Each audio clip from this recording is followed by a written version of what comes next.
नमस्कार, स्वागत है आपका। अधिक मास का महीना चल रहा है। पूरे देश में धर्म की गंगा सरोवर हो रही है। हर जगह कहीं भागवत जी का आयोजन हो रहा है, कहीं कुछ अलग अलग आयोजन हो रहे हैं और देश की जनता इस समय का इसका आनंद ले रही है, धर्म लाभ ले रही है।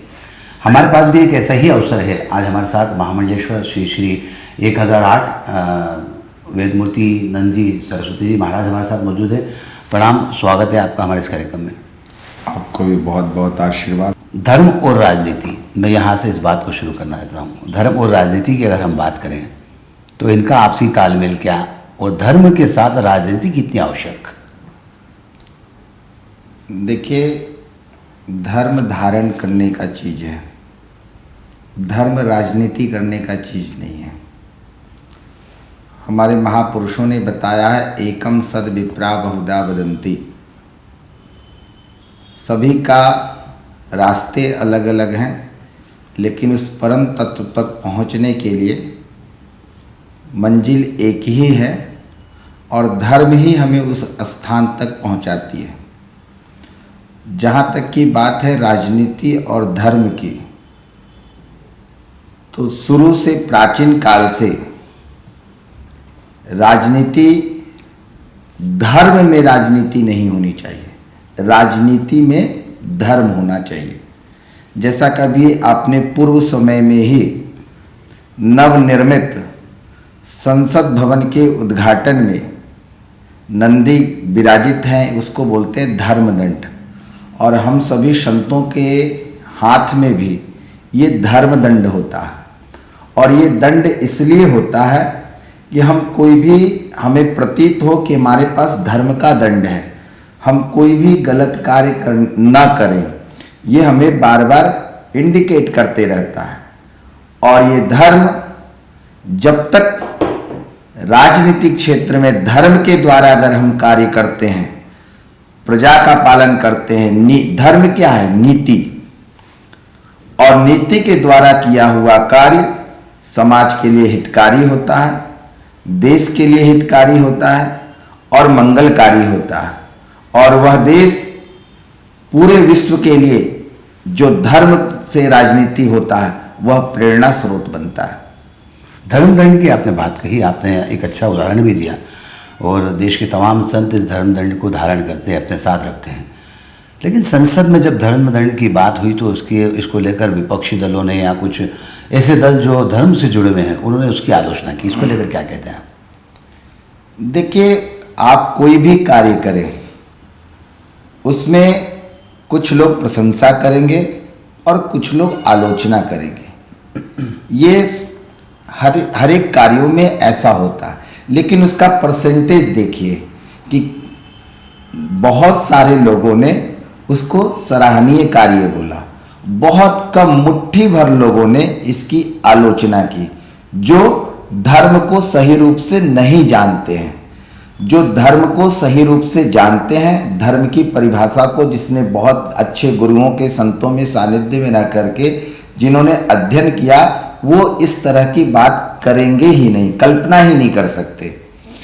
आपने धर्म और राजनीति की बात कही है। आपने कहा कि धर्म में राजनीति नहीं होना चाहिए, राजनीति में धर्म होना चाहिए। लेकिन आज के राजनेता अपनी राजनीति धर्म के सहारे आगे बढ़ा रहे हैं, इसको लेकर क्या कहते हैं? तो वो अपना बेड़ा गर्क कर रहे हैं, वो अपना नुकसान कर रहे हैं। देखिए, हमें इस प्रारंभिक समय का ही ध्यान नहीं रखना है। सबको एक ना एक दिन इस संसार का त्याग करना है। और जो आप कर्म कर रहे हैं, भगवान ने जो कार्य आपको दिया है, अगर उस कार्य को आप सुचारू रूप से नहीं करेंगे, देखिए सब कार्य अपने आप में महान है, बशर्ते उस कार्य को नीति पूर्वक करना चाहिए, धर्म पूर्वक करना चाहिए।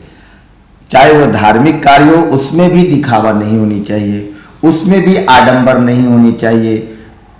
उसी प्रकार राजनीति जो करते हैं, तो राजनीति सिर्फ अपनी पद प्रतिष्ठा पाने के लिए नहीं, मंत्री पद प्राप्त करने के लिए नहीं। आप राजनीति में अगर आए हैं तो समाज का हित क्या चीज में है, समाज का कल्याण करें, समाज के दुख सुख में खड़े हों और विशेष करके अपने कार्यों से, ये नहीं कि अपना पद प्रतिष्ठा दिखा करके समाज में आप सभी का अनुग्रह प्राप्त करे, वो एक राजनीति के लिए शोभा नहीं देता। राजनीति के लिए वह शोभनीय बात है कि अपने शुभ कर्मों से ऐसा कर्म करे कि क्षेत्र की जनता के हृदय में वो निवास करे।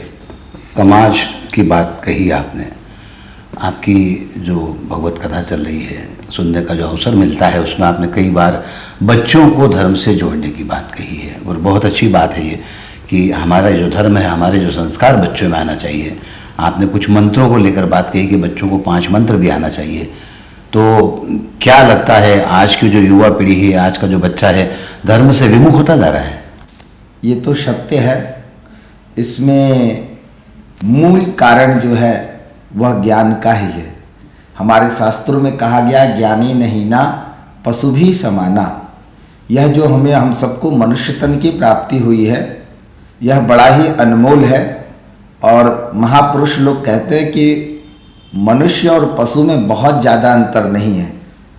मनुष्य और पशु में मात्र एक अंतर है कि वह ज्ञान से विहीन है, और मनुष्य के अंदर वह दिव्य ज्ञान है। दिव्य ज्ञान, अलौकिक ज्ञान, एक ज्ञान है सिर्फ जीविकोपार्जन चलाने वाला, सांसारिक सुखों का, और उससे 2 पैसा उपार्जन करें, वो एक ज्ञान है जो आज के समय में 95% अभिभावक अपने बच्चों को दे रहे हैं। और लगभग देखा जाए तो देश में लगभग संपन्न लोगों के जितने बच्चे हैं वो कॉन्वेंट स्कूल में विद्या अध्ययन कर रहे हैं। और वहाँ पे सीख क्या रहे, अंग्रेज तो चले गए लेकिन अंग्रेजियत छोड़ दिए। और हम लोग आज गौरवान्वित, 4 शब्द हमारे बच्चे अंग्रेजी बोल रहे हैं तो हम अपने आप को गौरवान्वित महसूस करते हैं। लेकिन बाहर कंट्री में मैं जाता हूँ, देखता हूँ तो वहाँ ऐसा नहीं है। जापानी लोग अपनी भाषा में सारी उनकी क्रियाकलाप, जितने कार्य होता है उनकी अपनी भाषा में होती है। रूस में जाएंगे तो रसियन भाषा में सारी चीज़ें, भले बाहर के लोग, और वो अगर आपके यहाँ आएंगे तो वो अपनी लैंग्वेज ही बोलेंगे। लेकिन विडम्बना इस देश की, इस भारत भूमि की, जो विश्व को ज्ञान दिया, विश्व गुरु पद पद प्रतिष्ठित था भारत, लेकिन आज हम दूसरों की कॉपी कर रहे हैं। ये भारत नहीं है, भारत की संस्कृति ये नहीं है। भारत वह देश है जिसने वेदों को दिया, बड़े बड़े ऋषि महर्षियों को दिया, और विशेष करके यह भारत भूमि अपने आप में गौरवान्वित होना चाहिए इस देश के निवासियों को कि यहाँ राम हुए, यहाँ कृष्ण हुए, यहाँ परशुराम हुए, जितने भी भगवान के अवतार हुए इस भारत भूमि में हुए। आज देखिए, गौतम बुद्ध को मानने वाले बहुत सारी कंट्री है। आज जापान इतनी विकसित देश है, किसको मानते हैं? बुद्ध को मानते हैं। उनका जन्म स्थान कहाँ है? उनको ज्ञान कहाँ प्राप्त हुआ? गया की पावन धरा पे। तो ऐसे अद्भुत जगह शास्त्रों में कहा गया, स्थान प्रधानम न बल प्रधानम। यह स्थान की प्रधानता है भारत भूमि का।